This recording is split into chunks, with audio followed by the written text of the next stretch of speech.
I'm Pastor Aaron Harris, and this video is all about why I am so frugal and why you should be frugal as well. Many rich people are frugal. When I think about frugal rich people, one thing that I think about is Warren Buffett, who goes and still eats at McDonald's. Growing up, I had a father figure, and he owned multiple homes and he was worth millions of dollars, yet he drove around in an old pickup truck. And many people wonder why he was driving this pickup truck. When you saw him, he didn't have designer clothes or he didn't look like he had a lot of money. But when you spoke to him and learned about his investments, then you would realize that he was loaded. So one thing that I learned is those who are rich don't necessarily have to look like they're rich. Most people are so concerned with looking like they have money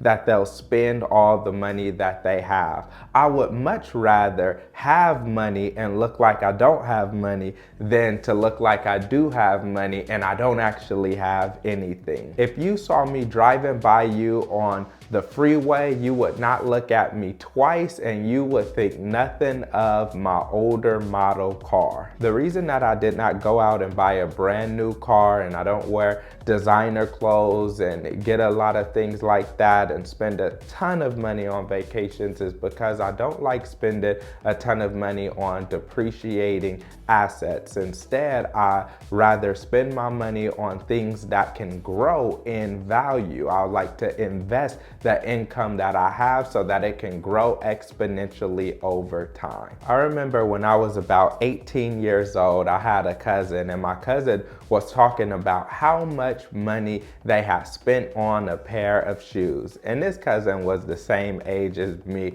and they had spent a few $100s on their shoes, and they were talking about my shoes and how much better their shoes were than mine. And all I was thinking to myself is, you don't even own a car. So you have to walk wherever you want to go with your new shoes. Like, you're going to have some great shoes and sitting there riding a bus. And there's nothing wrong with riding a bus. But if you're spending money all on your shoes and you're bragging about it when you don't have a car or reliable transportation, then that is a red flag. On the flip side, for me, when I was younger, I'd rather sacrifice a nice pair of shoes so I can make sure I had something to get me from point A to point B. Being frugal is not about being cheap just to be cheap. It's not about not spending any money because you don't know how to live or have any fun. It's about understanding that you have long-term goals and understanding that your resources can help you to be able to reach your long-term financial goals, and not letting things that are temporary right now that depreciate in value really fast, not let that get in the way of your long-term goals. So here are some of the things that people spend way too much money on. The first one is cars. You should not go out and spend a ton of your income on cars. Only about 5 to 15% of your income, your net income, should be spent on transportation in general. That includes your insurance, your gas, your car note, and everything. And one way that people shoot themselves in the foot financially is they get a car note that is way too expensive, and then they're trying to pay back their car note and their insurance goes through the roof, and they shoot themselves in the foot in a way where they do not have additional resources to save and invest. And so my first encouragement for you is to not spend too much money on a car, because that is a middle class trap that will keep you from getting ahead in your financial future. This next one is a silent killer, and it is food. Everyone has to eat, so it's easily justifiable that you spend money on food.